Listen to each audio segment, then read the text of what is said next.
Since the 17th century to the 21st, life expectancy has doubled.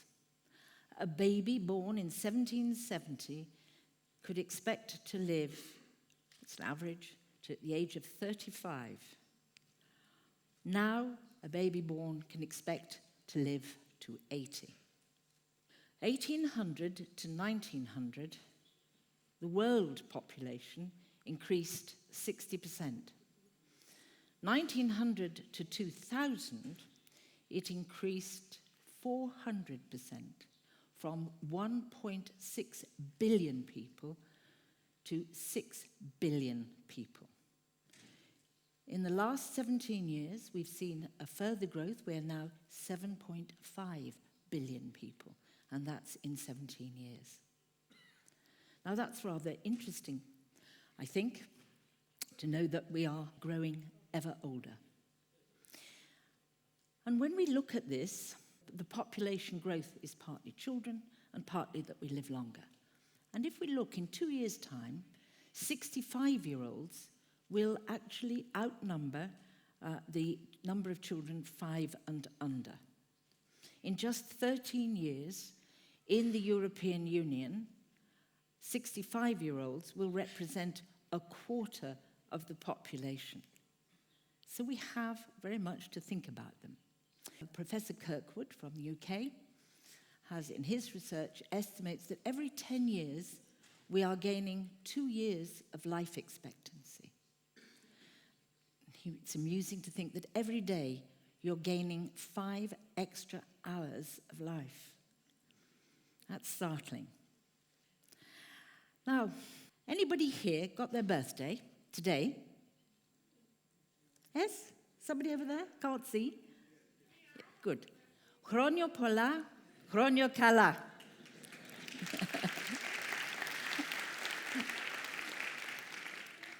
Which means good, many years, good years in Greek. And when we say good years, we mean years in good health. That's important. It is not enough to just simply add a candle on your cake. You need to know that that extra year will be lived in good health. And it is happening to some extent, but actually good health is lagging. We have Greek data. Greek people, 2015 data, people continue to live longer, but not in good health, not as much in health as they should have. So they suffer from chronic disease, disabilities, and depression. And that reduces their quality of life. And of course, that's why I'm here. 80% of the population of 65 and over actually have rather good health, and just 20% need some care. But given that the world population is increasing in terms of the number of people aging, that is quite a serious consideration. That is to say, more people will or do need care under the present conditions. So we have to think about that. And we have some facts to face also about aging, facts that are not so pleasant. If you have damaged yourself when you're young and misused your body, you will discover when you get older that the hurt you did will come back to haunt you. I was looking at Eleanor's lovely red shoes and think, I used to wear those in the 60s and I rocked and rolled in them and wore them all day. Not really surprisingly, I have paid for it in the last few years. I cannot anymore wear high heels. I have to wear athletic shoes. I have to wear sort of smart, casual shoes to get through the day, because I do want to be walk. I do want to be active. So it is important. And older people do that. They adapt. They repair. Wear and tear, of course, it would be better if we didn't have any wear and tear, but it happens. And I have to say that one of the things that we have to do is try very hard to avoid misuse of our bodies or underuse of our bodies. That will be another message. And we do say, it's a little motto that we all say in the aging field, use it or lose it. Just a quarter of your life expectancy comes from your genetic inheritance. The rest of it depends on nutrition, pollution, exercise, smoking, and your friendships. Now that's interesting because that's 3/4 that can be actually flexible at some level. I wondered if you know the World Health Organization defined health long way back in 1948 as the complete state of well-being in physical, mental and social well-being, and not the absence of illness and disabilities. And we forget that. People too often when they talk about health are really talking about illness, and we have to talk about good health, I think. We're not just cells, skin and bones. The psychological and socioeconomic conditions under which we live actually produce our health. And so if you really want to have good health, you have to be quite sure that all the 3 elements are well cared for: your body, your brain, and your social relationships. All 3.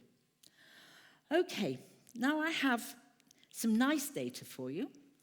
And that is about life satisfaction.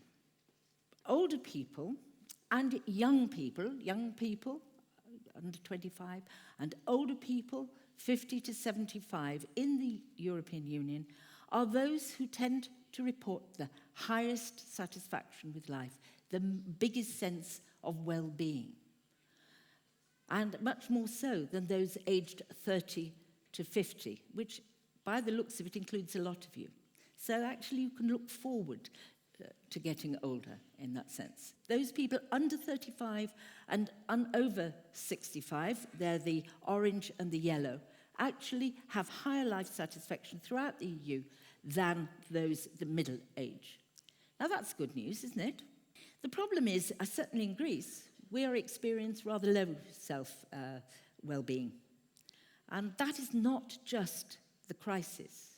Help the Age International produce a global age index, and it showed that Greece came in at 79th of 96 countries surveyed.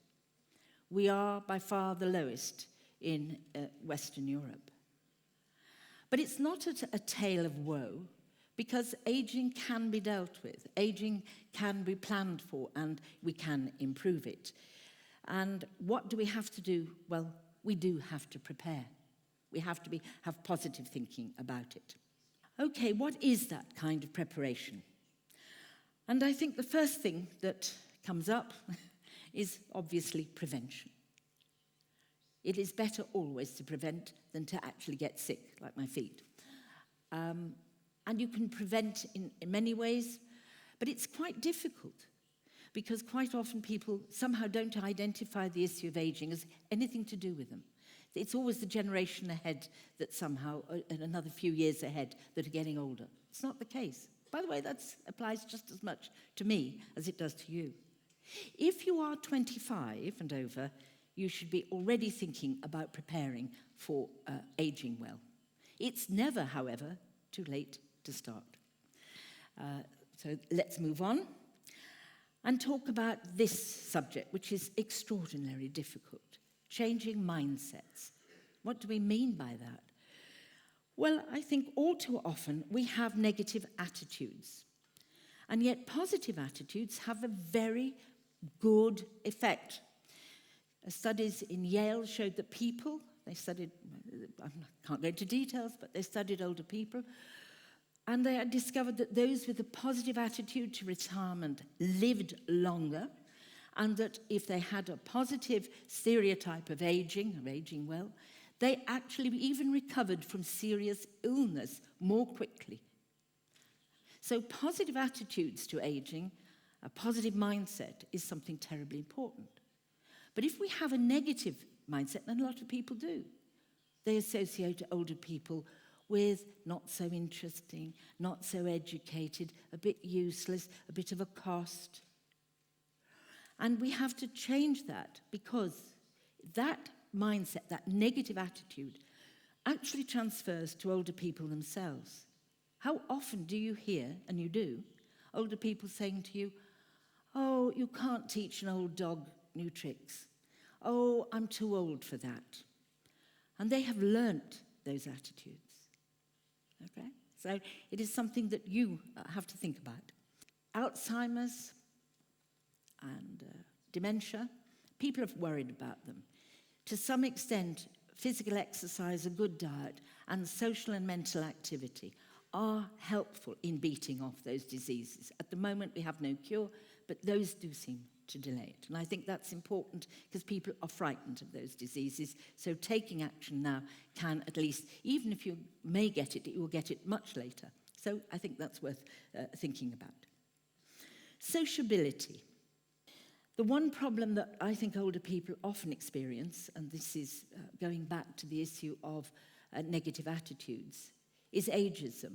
And ageism is by far the most common form of discrimination. And I would say that when people talk about senior citizens, all too often that term is said to mean lesser citizens. So I think that is something you have to confront. So I go back now to what actually we can do about it, and EU policy is, and national policy is very important. We have got very little distance with that in Greece as yet, but we have to think about how we can do it. So what can we do about our individual selves? And after all, that's all you can do sometimes, is what you can act to do. And first of all, it's to broaden your horizons.